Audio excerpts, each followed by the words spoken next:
त्र्यम्बकाय त्रिपुरान्तकाय त्रिकालाग्निकालाय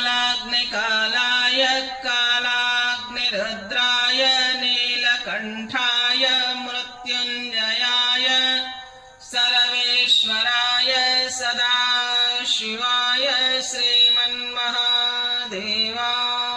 नमः।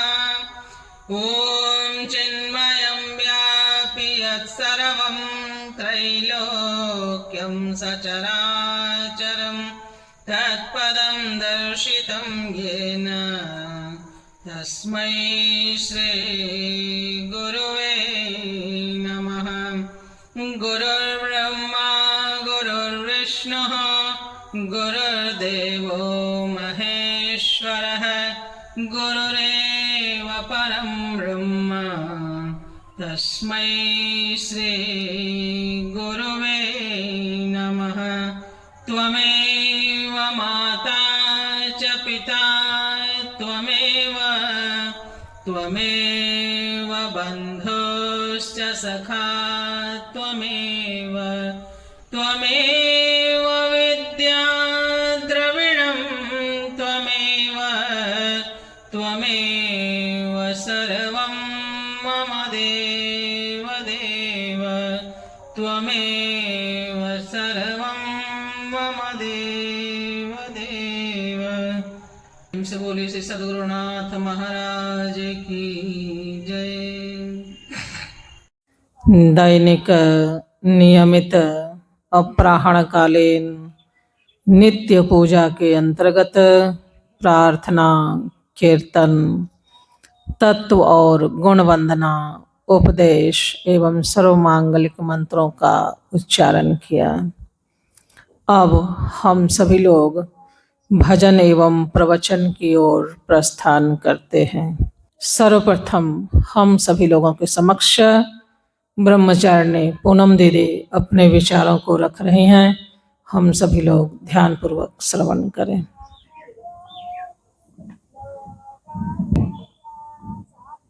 ज्ञान शक्ति समारूढ़ः तत्त्वमाला विभूषितः भोक्ति मुक्ति प्रदाता च तस्मै श्री गुरुवे नमः। तस्मै श्री गुरुवे नमः। परम पूज्य आराध्य श्री सद्गुरुदेव बाबा के चरणों में नमन करते हुए आप सबों को एक साथ नमो नारायण।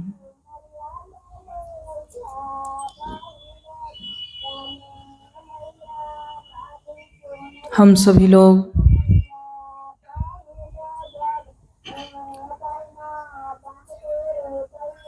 प्रशांत योगाश्रम सर्वदा मंच पर आयोजित 7 दिवसीय ज्ञान मार्ग सत्संग में उपस्थित है, जो आज सत्संग का 6ठा दिन है।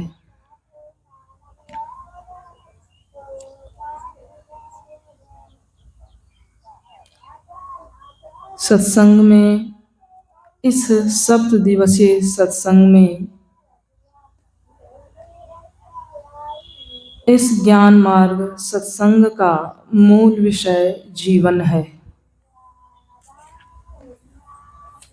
इस जीवन तत्व पे हम विचार कर रहे हैं।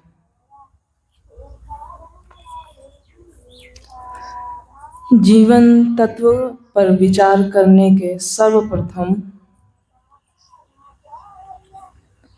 3 प्रश्न आता है। जीवन किसे कहते हैं?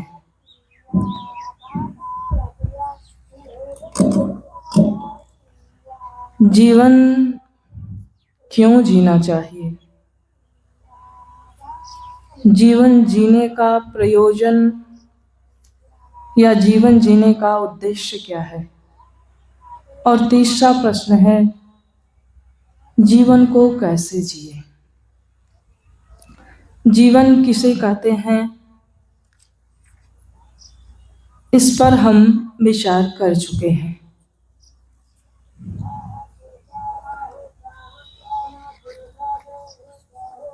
परम पूज्य प्रशांत गुरुदेव बाबा उपदेश में निर्देशित करते हैं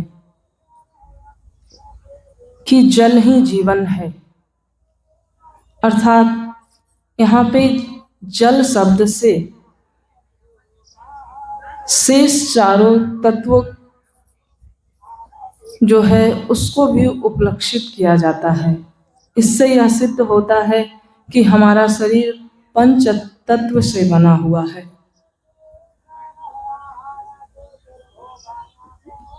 जल ही जीवन किसके लिए है?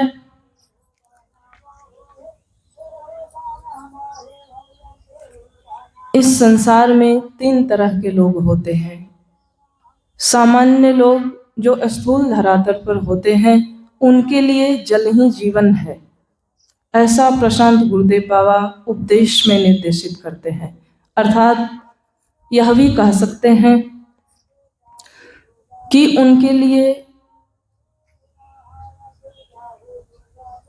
जल ही जीवन अर्थात यह स्थूल देह तक ही जीवन की परिभाषा है।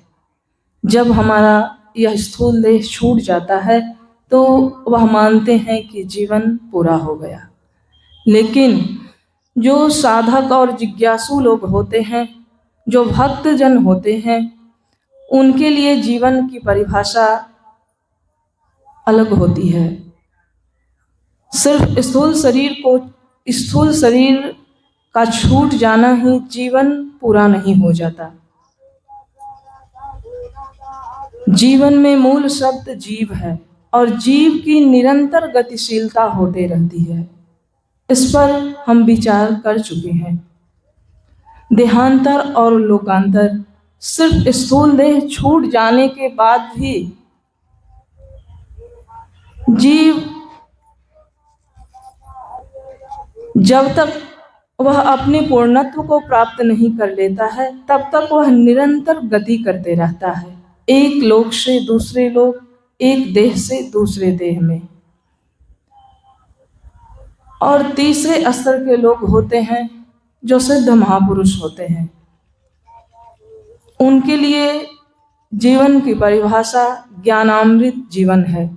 अर्थात ज्ञान और अमृत, जो कि इस जीव की पूर्णता जो होती है, उस सत्य आत्म तत्व का बोध कर लिए होते हैं। उनके जीवन में जो जीवन का परम लक्ष्य स्वयं का साक्षात्कार करना होता है, स्वयं के बारे में, अर्थात जो सत्य तत्व आत्म तत्व है उसका बोध कर लिए होते हैं, उनके लिए जीवन का परिभाषा परम पूज्य प्रशांत गुरुदेव बाबा निर्देशित करते हैं कि ज्ञानामृत जीवन है। अर्थात इस सत्य तत्व का अमृत, ज्ञान और अमृत, जो कि कभी भी वह नाश नहीं होता, उनके जीवन का परिभाषा यह होता है। और जीवन जीने का उद्देश्य क्या है? उसी प्रकार 3 धरातल पर जीवन जीने का उद्देश्य भी है। सामान्य धरातल पर हर कोई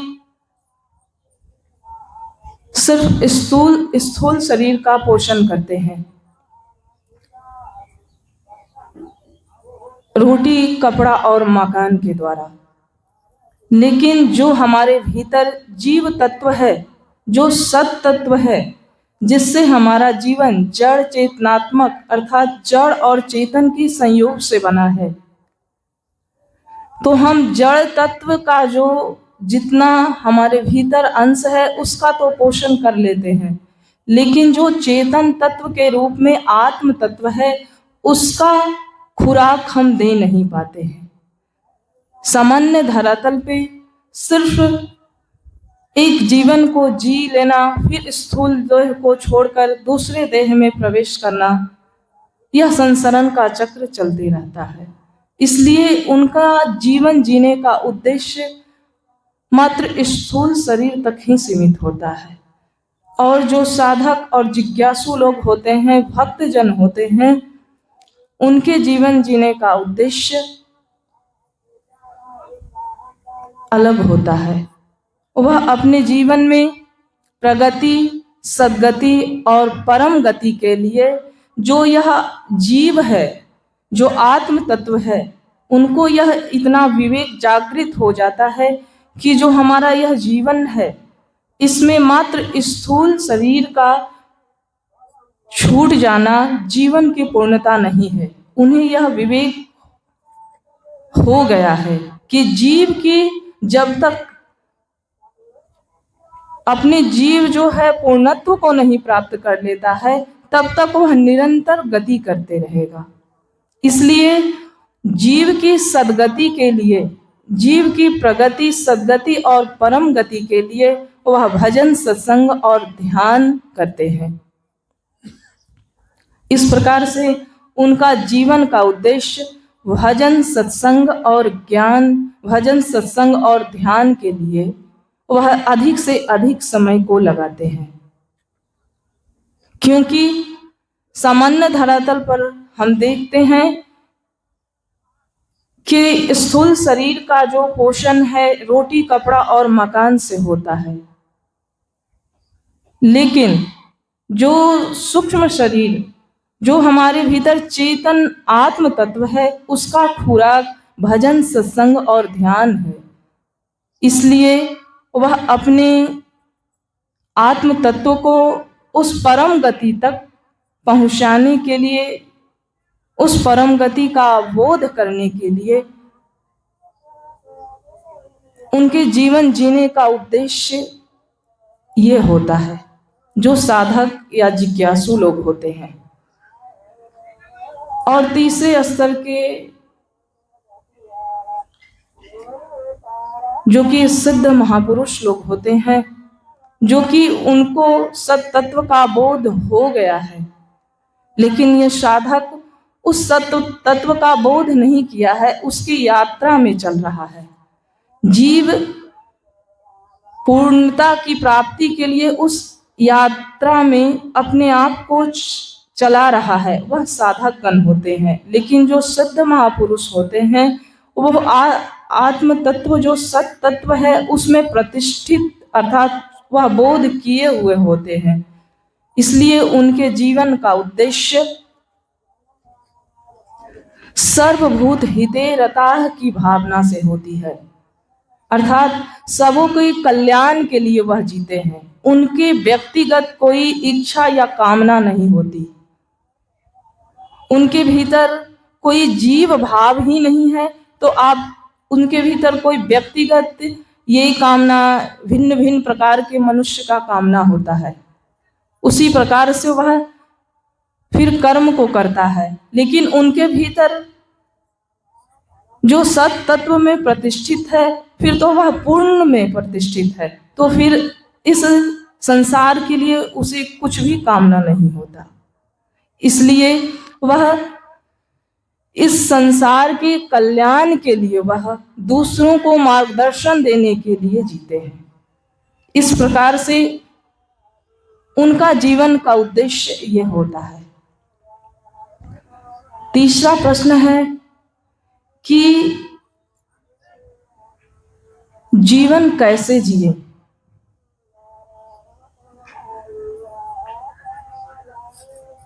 परम पूज्य प्रशांत गुरुदेव बाबा उपदेश में निर्देशित करते हैं कि जीवन धाराएं चले साधन संयम योग से। यह पूरे विश्व के लिए सर्वमान्य है, यह सबों के लिए है कि जो जीवन की धाराएं हैं, जीवन एक धारा की तरह चल रही है। और जैसा कि हम सभी लोग परम पूज्य गुरुदेव बाबा से पिछले दिन सत्संग में सुन रहे थे कि जीवन में जब गति रुक जाती है तो जीवन समाप्त कहा जाता है। तो जीवन जो यह जीवन धाराएं चले साधन संयम योग से,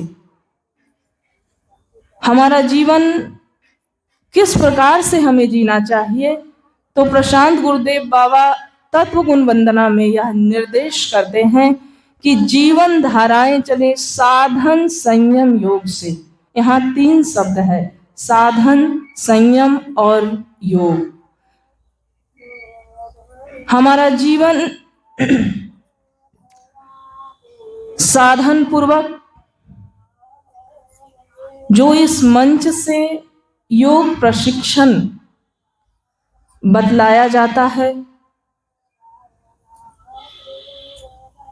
उस योग साधना के योग साधना को करके आप जीवन में साधन पूर्वक जी सकते हैं। यह मानव का शरीर हमें एक साधन रूपी प्राप्त हुआ है और इस साधन से हम उस परमात्मा तक पहुंच सकते हैं। और इसी शरीर से इस लघु से विभु चेतना को हम वहां पे कैसे पहुंच सकते हैं। हम एक जीव भाव में उस परमात्म तत्व, उस विराट तत्व तक कैसे पहुंच सकते हैं, इसका विज्ञान योग प्रशिक्षण में बतलाया जाता है, योग की क्रियाओं के द्वारा बतलाया जाता है। इसलिए साधन और साधना जब भी किया जाता है तो उसमें विशेष सावधानी रखी जाती है। इसलिए संयम पूर्वक साधना यदि किया जाए तभी योग सिद्ध होता है। यदि हम संयम पूर्वक और नियम पूर्वक योग की साधना जो होती है यदि हम नहीं करते हैं तो हम उस परम तत्व तक पहुंच पाने में समर्थ नहीं हो पाएंगे। योग का जो परम लक्ष्य है वहां तक वह पहुंचा नहीं पाएगा, क्योंकि उसमें सावधानी है। आप संयम पूर्वक करें, आप नियम पूर्वक करें, तभी आपके जीवन में आप जीवन को कैसे जिए, तभी आपका जीवन जिसके लिए आपको इस संसार में आप आए हैं, इस शरीर हम धारण किए हैं। परमात्मा ने बहुत अहेतु की कृपा करके यह मानव का शरीर हमें प्रदान किए हैं। इसका पूर्ण रूप से तभी हम जो इस मानव का शरीर जिसे हमें दिया गया है उसका लाभ हम उठा सकेंगे। मात्र एक सामान्य जीवन जी के इस मानव का शरीर धारण करके इस संसार से चले जाना, ये बहुत बड़ी अपनी समय जो समय ईश्वर ने दिया है और यह जो देह दिया है, यह जो देह रूपी साधन है, इसका हम सदुपयोग नहीं करेंगे तो मानो कि बहुत बड़ा अवसर एक खो गए। इसलिए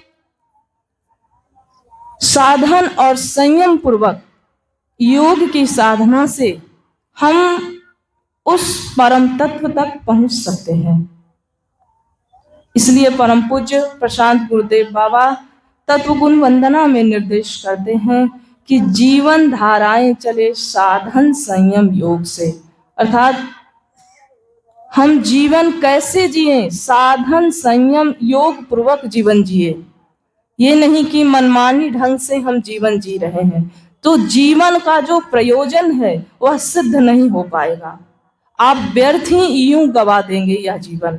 और यह भी जरूरी नहीं है कि अगला जो जीवन आपका होगा वह आपका जो जीवन मानव का शरीर फिर प्राप्त ही होगा, यह भी कोई कंफर्म नहीं है। और जब भी हम मनमानी तरह से अपने जीवन को जीते हैं तो हम सभी लोग सुन रहे थे पिछले दिन के दीदी जी के सत्संग में कि जो जीव का जो गति है वह यदि हम मनमानी तरह से अपने जीवन को जीते हैं तो उसका अधोगति होता है।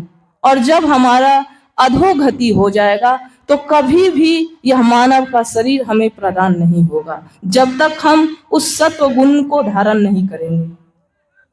या रजोगुण में हम रहेंगे तभी, या तमोगुण में उस प्रकार का जीवन तमोगुण प्रधान जीते हैं, तब हमारा जीवन का जो परम लक्ष्य है वहां तक पहुंच नहीं पाएंगे। इस प्रकार से जीव का अधोगति हो जाता है। इसलिए जीवन कैसे जिए? साधन संयम योग पूर्वक जीवन जिए।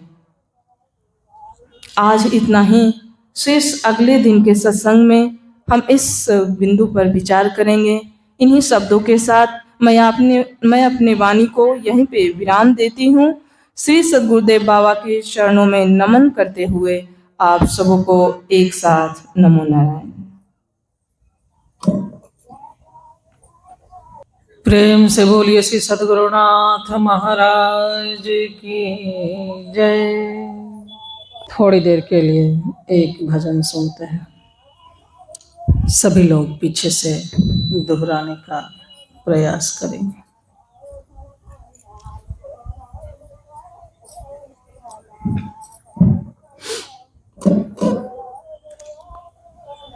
चंदन का है पलना, रेशम की लागी डोर।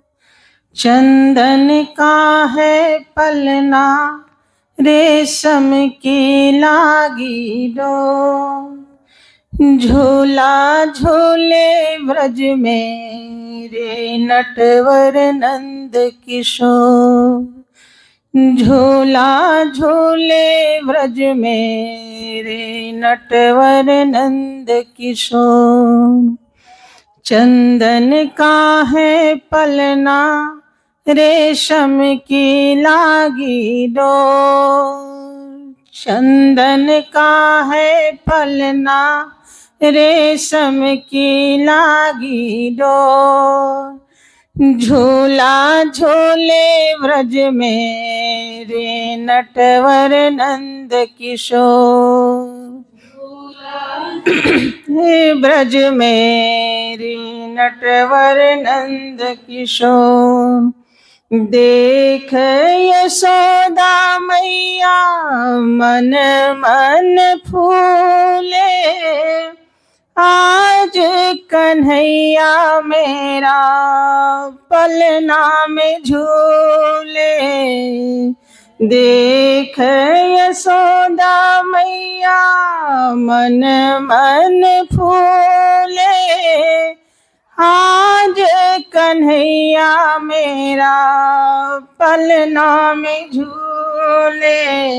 आज खुशी है छाई गोकुल में चहुओर। आज खुशी है छाई गोकुल में चहुओर। झूला झूले ब्रज मेरी नटवर नंद किशोर। मेरी नटवर नंद किशोर। थपक सुलावे मैया डाले के आंचल। माथे पे बिंदी और नैनों में काजल। थपक सुलावे मैया डाले के आंचल।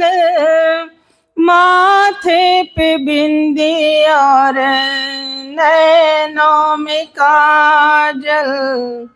देती सखियों को बधाई यशोदा कर जोर। देती सखियों को बधाई यशोदा कर जोर। झूला झूले ब्रज मेरे नटवर नंद किशोर।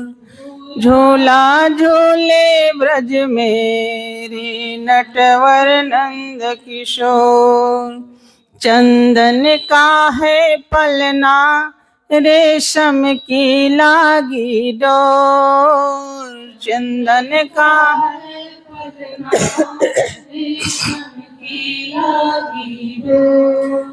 झूला झूले ब्रज मेरी नटवर नंद किशोर, झूला झूले ब्रज मेरी नटवर नंद किशोर। देख हिंडोलो सखी नंद नंदन को, दर्शन करने से दुख मिट मन को। देख हिंडोलो सखी नंद नंदन को, दर्शन करने से दुख मिटे मन को। नंद बाबा के आगे सब सखियां करे शोर, नंद बाबा के आगे सब सखियां करे शोर। झूला झूले ब्रज मेरी नटवर नंद किशोर, ब्रज मेरे नटवर नंद किशोर। चंदन का है पलना रेशम की लागी डोर, चंदन का है पलना रेशम की लागी डोर। झूला झूले ब्रज मेरी नटवर नंद किशोर, झूले ब्रज मेरे नटवर नंद किशोर। झूला झूले ब्रज मेरे नटवर नंद किशोर, झूला झूले ब्रज में रे नटवर नंद किशोर। प्रेम से बोलिए बाल कृष्ण भगवान की जय। सर्व श्रुति शिरो रत्न विराजित पदाम्बुजः, वेदांताम्बुज सूर्यो यः,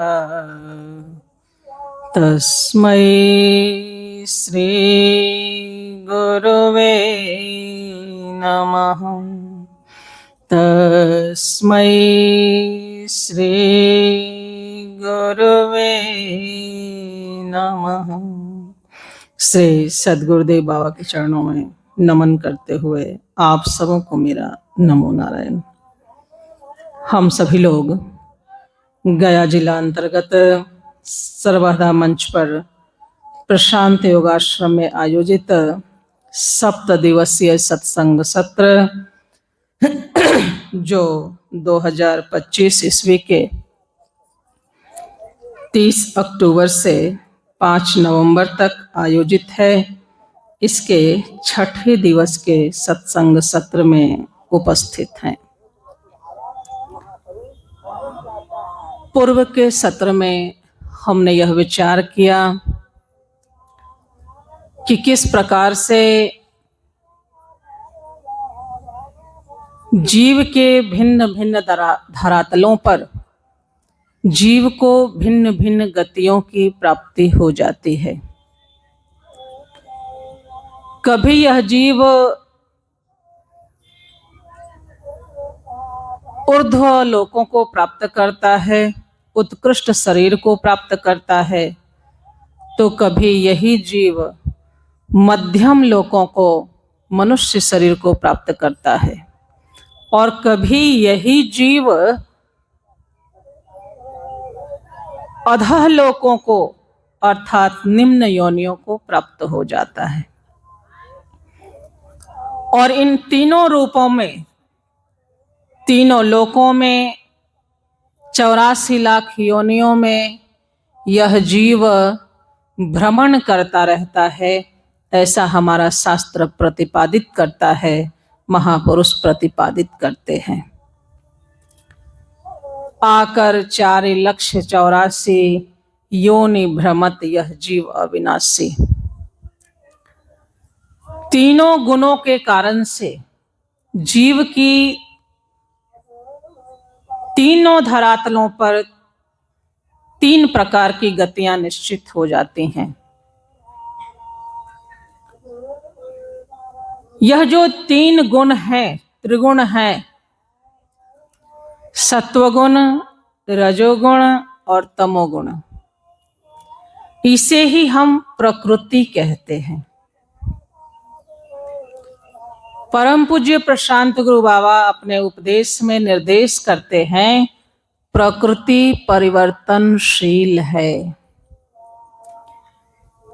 और यह जो जीव है यह इन तीनों गुणों से आबद्ध है, प्रकृति के वशीभूत है। ऐसी स्थिति में प्रकृति की परिवर्तनशीलता को लेकर के जीव की स्थिति में भी परिवर्तन संभव है, जीव की गति में भी परिवर्तन संभव है। हो सकता है सत्कर्म के परिणाम स्वरूप, सत्व गुण में स्थित होने के परिणाम स्वरूप हम ऊर्ध्व लोकों को प्राप्त करते हैं, लेकिन ऊर्ध्व लोकों में हमारी गति तो होती है, लेकिन हमारी स्थिति हमेशा वहीं पर बनी रहेगी ऐसा निश्चित नहीं होता हुआ दिखता, उसमें परिवर्तन होता रहता है। इसलिए गोस्वामी तुलसीदास जी कहते हैं कि स्वर्ग स्वल्प अंत दुखदाई। इसलिए स्वर्ग जैसे ऊर्ध्व लोकों की भी यदि जीव को प्राप्ति हो जाती है तो वहां पर उनकी नित्य स्थिति बनी हुई नहीं रहती, बल्कि क्षीणे पुण्ये मर्त्य लोके विशन्ति, पुनः उन्हें देव शरीर से निम्न योनियों को, मनुष्य आदि शरीरों में, अन्य योनियों में उन्हें गमन करना पड़ता है।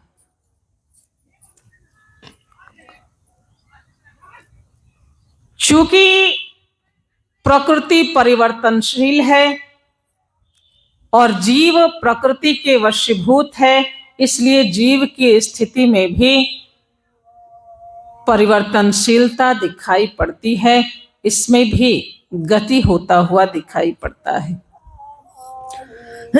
इसको एक दृष्टांत के माध्यम से समझते हैं। एक समय में बहुत बड़े प्रसिद्ध राजा हुए, राजा नृग।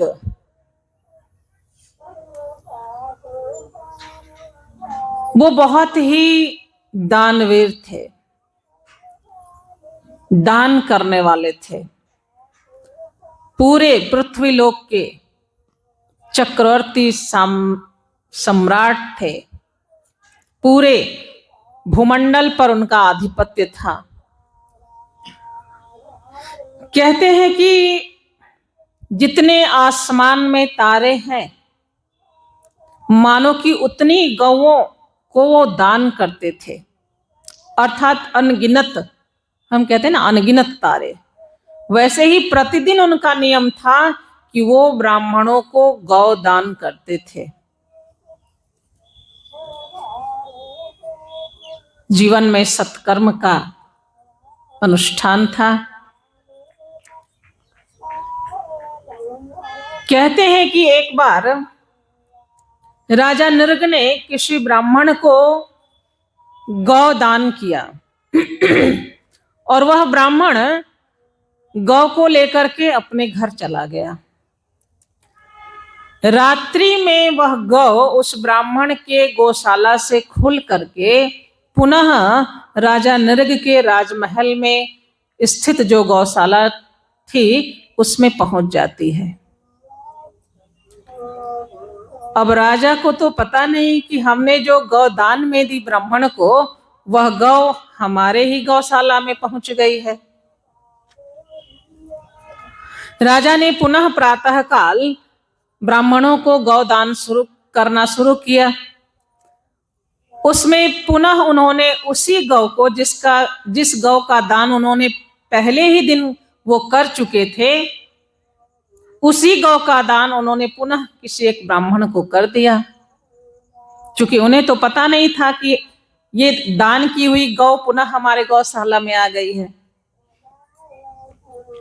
अनजाने में उन्होंने उसी दान किए हुए गौ का ही दोबारा दान कर दिया।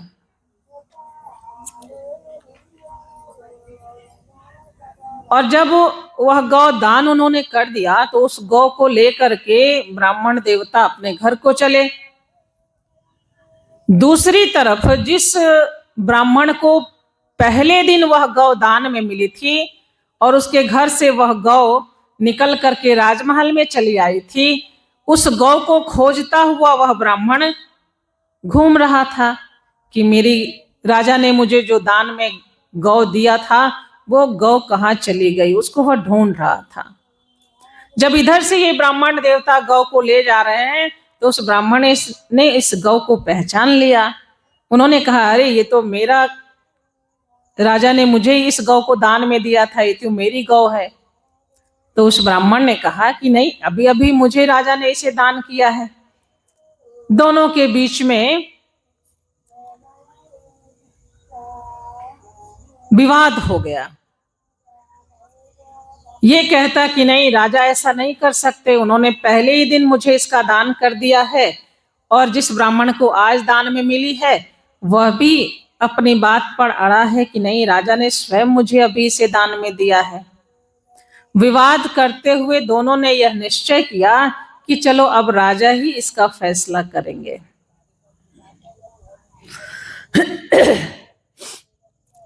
इस प्रकार से निश्चय करके जब वो राजमहल में पहुंचे और राजा नृग के सामने यह समस्या रखी गई तो उन्होंने अपने अपराध की क्षमा मांगते हुए ब्राह्मण देवता को कहा, जिसे उन्होंने आज दान में दिया था, कि आपको मैं इस गौ के बदले 1 करोड़ गौ मैं आपको और देता हूं, आप ये गौ हमें वापस कर दें, जिससे कि इस गौ को मैं पूर्व के दिन जिन ब्राह्मण को दिया था मैं उसको दे दूंगा।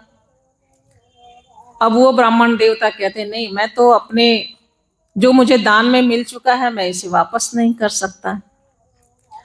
तो उन्होंने दूसरे ब्राह्मण देवता से निवेदन किया कि आप ही, मेरी गौशाला में अन्य बहुत सारी गौ हैं, आप उनमें से किसी एक गौ को का चयन कर लें, पसंद कर लें। आप जिसको पसंद करेंगे, मेरे गौशाला में 1 से 1 गायें हैं, आप जिनको पसंद करेंगे मैं उसी को आपको दान में दे दूंगा। लेकिन वो ब्राह्मण देवता भी कहते हैं कि नहीं, मुझे जो गौ दान में मिली थी मुझे तो वही चाहिए। अब राजा नृग असमंजस में पड़ गए। वो सोचने लगे कि अब मैं क्या करूं। न ये ब्राह्मण देवता गौ देने के लिए तैयार हैं और न दूसरे ब्राह्मण देवता दूसरी गौ लेने के लिए तैयार हैं। इसलिए उधेड़बुन की स्थिति में राजा नृग कभी इधर देखते और कभी इधर देखते कि मैं क्या करूं। और इस प्रकार से दोनों ब्राह्मण देवता तैयार नहीं हुए और जो पहले जिसे गौ दान में मिली थी वह जो ब्राह्मण था वह निराश होकर के लौट गया राजमहल से। राजा नृग कुछ नहीं कर सके।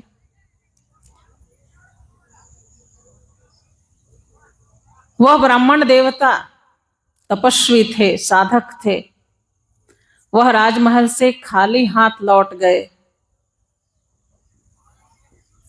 यह अधर्म राजा नृग के द्वारा हुआ।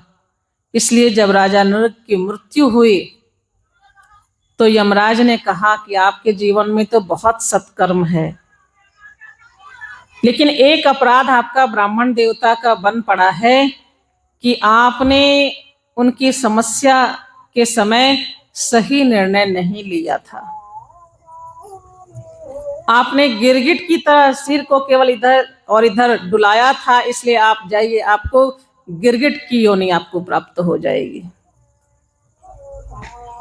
और इस प्रकार से राजा नृग को गिरगिट की योनि प्राप्त हो गई। कालांतर में वो द्वारिका के किसी कुएं में गिरगिट के रूप में उन्हें जन्म लेना पड़ा, जिसको कि बाद में जिनका भगवान श्री कृष्ण ने उद्धार किया।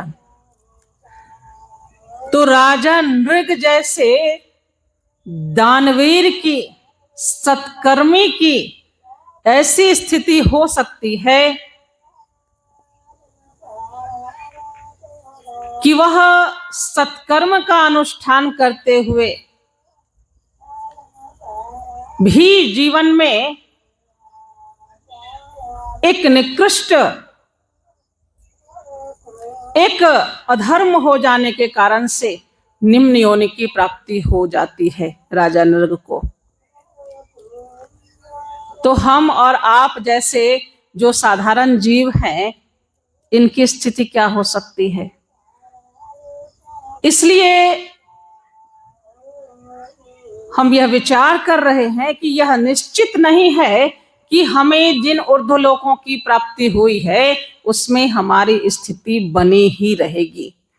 यदि हमें आज ऊर्ध्वलोक की प्राप्ति हुई है तो कल हम फिर अधोलोक में भी जा सकते हैं।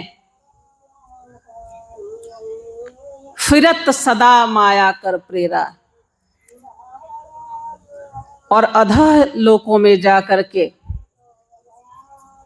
निम्न निकृष्ट शरीरों को प्राप्त करके, भोग योनियों को प्राप्त करके जीव को दुख की प्राप्ति होती है। इसलिए जीव कभी भी दुख को नहीं चाहता, चाहे वह किसी भी शरीर में हो, किसी भी योनि में हो। यह हम सभी का अनुभव है। मनुष्य ही नहीं, मनुष्य से इतर जितनी भी योनियां हैं, किसी भी योनि का जो में गया हुआ जो जीव है वह दुख को पसंद नहीं करता। इसलिए दुख हमारे जीवन की सबसे बड़ी समस्या है। और जब तक गति है हमारे जीवन में दुख बना हुआ रहेगा।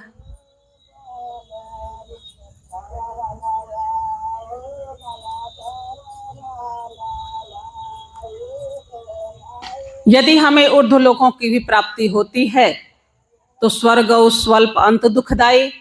जब स्वर्ग का सुख हमसे छीन लिया जाएगा, अंततः हमें दुख की प्राप्ति होगी। और यदि हमें निकृष्ट योनियों की प्राप्ति होती है तो उन शरीरों में भी हमें यातना को झेलना पड़ता है। इस रूप में दुख बना रहता है। इसलिए हमारे महापुरुषों ने कहा, पुनरपि जननम पुनरपि मरणम पुनरपि जननी जठरे शयनम इह संसारे बहु दुस्तारे कृपया पारे पाहि मुरारे। कहा कि पुनः मुझे जन्म लेना पड़ेगा, पुनः मरना पड़ेगा। पुनरपि जननम पुनरपि मरणम पुनरपि जननी जठरे शयनम, मुझे पुनः पुनः गर्भ में प्राप्त होने वाले दुखों को झेलना पड़ेगा। यह संसारे, यह जो संसार है, यह जो संसरण चक्र है, बहुत दुस्तारे, बहुत कठिन है। इसलिए हे भगवान कृपा करके कृपया पारे पाहे मुरारे, हे भगवान मैं आपके शरणागत होता हूं, आप मुझे इस संसरण चक्र से पार कीजिए। अर्थात मुझे एक ऐसी स्थिति की प्राप्ति हो जहां से मुझे पुनः पुनः जन्म और मृत्यु के संसरण चक्र में न आना पड़े। ऐसा जो विवेकी जीव है वह प्रार्थना करता है। महापुरुषों ने ऐसा प्रतिपादित किया। भगवान कहते हैं कि गुणान एतान अतीत्य, यदि कोई जीव जीवन की इस गतिशीलता को, प्रकृति की इस परिवर्तनशीलता से स्वयं को मुक्त करना चाहता है, जीवन की पूर्णता को प्राप्त करना चाहता है, तो कहा कि इन 3 गुणों से, त्रीण गुणान एतान, इन 3 गुणों से देही देह समुद्भवान, ये 3 गुण ही मनुष्य को शरीर धारण करने के कारण बनते हैं। और इन्हीं 3 गुणों के कारण से जीव को जन्म और मृत्यु की, भिन्न भिन्न लोकों की, भिन्न भिन्न योनियों की प्राप्ति होती है। इसलिए इन 3 गुणों पर विजय प्राप्त करके कहा कि जन्म मृत्यु जरा दुःखैहि विमुक्तो अमृतमश्नुते। जीव इन 3 गुणों से अतीत हो करके इस जन्म मृत्यु रूप संसरण चक्र से छूट पाने में समर्थ हो जाता है, अमृतत्व की प्राप्ति कर लेता है। इसलिए यदि हम जीवन की पूर्णता को प्राप्त करना चाहते हैं, जन्म मृत्यु के संसरण चक्र से छूटना चाहते हैं, भिन्न भिन्न योनियों में, भिन्न भिन्न लोकों में, देह देहांतर और लोक लोकांतर में होने वाले गति के कारण से प्राप्त होने वाले दुखों से यदि हम बचना चाहते हैं, तो हमें इन त्रिगुणों से अतीत होना पड़ेगा, अर्थात इनके आबद्धता से हमें मुक्त होना पड़ेगा। और तभी हम उस अमृतत्व को प्राप्त कर सकते हैं, जिसको प्राप्त करके यह जीव को पुनः जन्म और मृत्यु के संसरण चक्र में पड़ना नहीं पड़ता, अर्थात संसरण की प्राप्ति नहीं होती। इन्हीं शब्दों के साथ मैं अपनी वाणी को विराम कर देती हूँ। शेष चर्चा अगले सत्र में करते हैं। श्री सद्गुरुदेव बाबा के चरणों में नमन करते हुए आप सबों को मेरा नमो नारायण।